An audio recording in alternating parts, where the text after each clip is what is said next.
അറിയുമോ ഖബറിൽ നിങ്ങളുടെ ശരീരത്തിന് എന്ത് സംഭവിക്കുമെന്ന്? ഖബറിൽ 3-ാം ദിവസം ഭംഗിയായി സൂക്ഷിച്ചിരുന്ന നഖങ്ങൾ മുഴുവൻ കൊഴിഞ്ഞു പോകുന്നു. 4-ാം ദിവസം നീട്ടിയും ചുരുക്കിയും വളർത്തി സൂക്ഷിച്ചിരുന്ന നിങ്ങളുടെ മുടികളെല്ലാം കൊഴിഞ്ഞ് വേർപ്പെടുന്നു. 5-ാം ദിവസം ബുദ്ധിമാനെന്ന് നടിച്ചിരുന്ന നിന്റെ തലച്ചോറ് മുഴുവൻ ചീഞ്ഞ് നശിക്കുന്നു.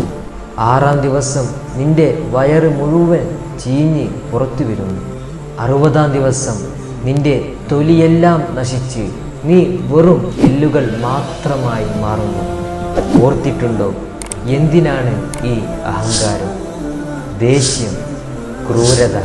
മൃഗങ്ങൾ പോലും അടുക്കാൻ മടിക്കുന്ന നാരിപ്പുഴുകുന്ന നിന്റെ നാളത്തെ അവസ്ഥ ഓർത്തിരുന്നു എങ്കിൽ